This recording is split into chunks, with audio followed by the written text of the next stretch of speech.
Welcome to the Explainer. All right, let's just jump right in. Literally, at this very second, your body is a fortress under constant biological siege.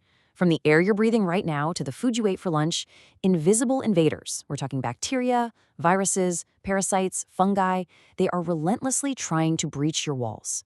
But you aren't defenseless. In fact, you're equipped with a highly coordinated, layered defense mechanism that has evolved over millions of years as the ultimate survival system. Today, we're going to explore exactly how that layered defense works, and we're really going to zero in on those brutal, immediate front lines, your innate immunity. But before we get into the nuts and bolts of how it all works, I want you to hear this incredible quote from veterinary immunologist Ian Tizard. He says, "The immune system is both a protective shield and a double-edged sword, capable of defense, but also of damaging the host." And that right there brilliantly, perfectly captures the stakes. This ancient survival mechanism, it's incredibly powerful, and it literally keeps you alive every single day. But it comes with some serious risks. If this system goes rogue, the very weapons designed to save you can actually turn right around and attack you. So here's our game plan for this explainer. We're going to cover the ultimate survival system, innate immunity on the front lines, adaptive immunity specialists, where these immune cells actually live, and finally, what happens when the shield fails. Let's get started. Section 1. The ultimate survival system. To really wrap our heads around the immune system, we have to look back at its history. You know, for centuries, immunity was just this huge biological mystery. Way back in ancient Greece, the historian Thucydides noticed something fascinating. People who survived the plague were somehow resistant to catching it a second time. That was a huge observation, but it actually took all the way until 1796 for Edward Jenner to figure out how to actively harness that power. He developed the very first vaccine, using cowpox to protect humans against the wildly deadly smallpox virus.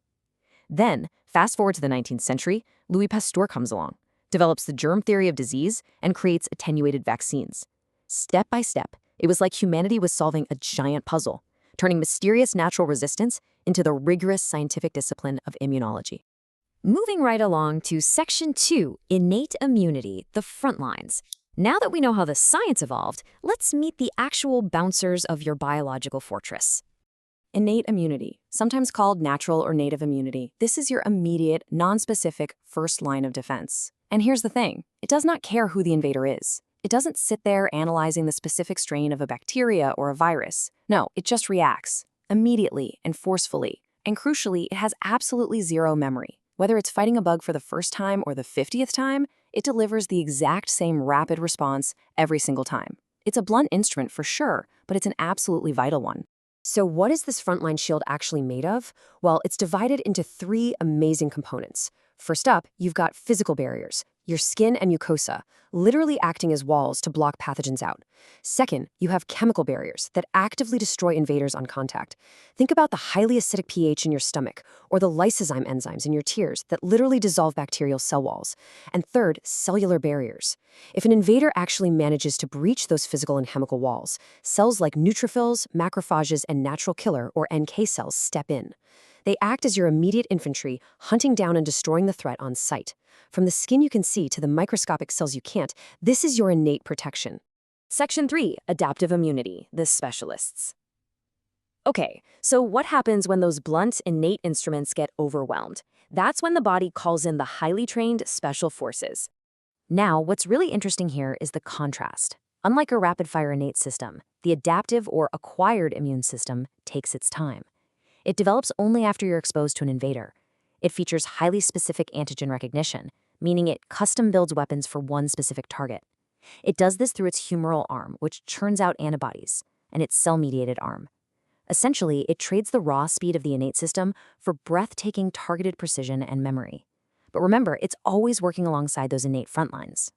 There are 4 fundamental properties that make adaptive immunity the ultimate tailored defense system. First, specificity. It recognizes specific antigens with absolute pinpoint precision. Second, diversity. It has this staggering ability to recognize millions of different antigens. Third is memory. Because it remembers past invaders, its response the next time you're exposed is vastly faster and much stronger. Honestly, this memory feature is the entire foundation of how vaccines work. But here's the catch. This whole specialized memory system relies completely on that initial innate response to even trigger in the first place. And finally, the fourth property, tolerance. I want to pause here for a second because this concept of tolerance is absolutely crucial. It's the essential ability of your immune system to prevent a reaction against its own self-antigens. Think back to that double-edged sword quote from earlier. Without tolerance, your highly trained special forces wouldn't know the difference between a dangerous virus and your own healthy heart tissue. Without tolerance, the immune system would literally tear our own fortress down from the inside out. Section 4, where immune cells live. We've talked a lot about these biological soldiers, right? The innate infantry and the adaptive special forces. But where are they actually stationed? Your immune system actually has dedicated barracks called lymphoid organs, and we break these down into two categories. You've got primary lymphoid organs, the bone marrow and the thymus. This is basically boot camp, where the cells are born and develop. Then you have the secondary lymphoid organs. This is the deployment zone where the action actually happens. We're talking about your lymph nodes, your spleen, and specialized mucosa-associated lymphoid tissues. These secondary hubs are stationed exactly where you are most vulnerable. You have MALT in the general mucosa, GALT in the gut, which includes things like Peyer's patches, and BALT in the bronchus of your respiratory tract. These tissues are absolutely packed with the innate cells we talked about earlier, strategically placed right at the body's primary entry points. It ensures your immune system is waiting right there in the exact spots where invaders are most likely to strike.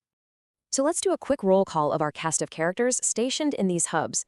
Imagine phagocytes as the immediate cleanup crew. They literally eat invaders on sight. These are your innate protectors, neutrophils, macrophages, and dendritic cells. Meanwhile, lymphocytes are your tactical unit. This group includes B cells that pump out antibodies and various T cells. You've got helper T cells coordinating the attack, cytotoxic T cells taking out infected cells, and regulatory T cells maintaining that crucial tolerance we just talked about. Oh, and don't forget those NK cells, stepping in to handle targeted innate killing. But how on earth do all these individual cells organize such a coordinated counterattack? It's all about molecular communication. Step 1. Antibodies are released to neutralize threats and basically flag them for destruction, a process called opsonization. Step 2. Cells release cytokines and chemicals. Think of these as chemical text messages that alert and rally other cells to the infection site. Step 3. The complement system fires up. This is a massive cascade of proteins that enhances the eating of pathogens, triggers intense inflammation, and actually physically punches holes in the invading cells to destroy them. It's wild. Section 5. When the shield fails. As incredibly intricate as this system is, it's not perfect. We need to circle back to our double-edged sword concept and see what happens when this defense breaks down. Now, we can sometimes step in to give the shield a hand. We can generate active immunity naturally by surviving an infection or artificially through a vaccine. We can also provide passive immunity, which is a temporary transfer of antibodies. You see this when a newborn animal gets maternal colostrum or a human patient receives an antiserum. But even with all our modern interventions, natural biology sometimes fails. And we see this all the time in both human and veterinary medicine. In real-world clinical medicine, the examples of this shield failing are devastating. Take severe combined immunodeficiency, or SCID, in Arabian foals. Because of a genetic enzyme defect, their lymphocytes simply cannot develop. They are born with absolutely zero adaptive immunity. Or look at bovine leukocyte adhesion deficiency in Holstein cattle. This is a total failure of the innate front line. A mutation stops white blood cells from migrating to infections, leaving the cow totally unprotected against recurrent bacterial strikes. Then there's pemphigus in dogs. This is a failure of tolerance. The dog's own autoantibodies start targeting its skin proteins, causing severe blistering. And here's another severe autoimmune example. Systemic lupus erythematosus, or SLE-like syndromes. This is what happens when the immune system catastrophically loses that tolerance property we keep coming back to. Autoantibodies actually begin attacking the nuclear components of the host's own cells. And because pretty much every cell has a nucleus, this triggers devastating, multi-systemic disease that rips through the joints, skin, kidneys, and blood. The shield literally becomes the sword striking the host. So let's wrap up our core takeaways for this explainer. Immunity is your body's highly coordinated, beautiful defense system. It relies incredibly heavily on those innate front lines to give you a rapid, non-specific defense against immediate threats. When it needs to, it calls upon adaptive immunity for specific, targeted protection with long-lasting memory. But at the end of the day, the health of the entire organism comes down to the immune system perfectly balancing aggressive defense against careful, restrained self-tolerance. I want to leave you with a provocative question to ponder, drawn right from the concepts we covered today. Knowing everything we now know about the highly specialized, memory-driven, adaptive immune system, why is that blunt, repetitive, innate immunity still the absolute, irreplaceable foundation of our survival? Just think about those biological front lines operating inside you right now. Thanks so much for joining this explainer, and keep questioning the incredible science inside you.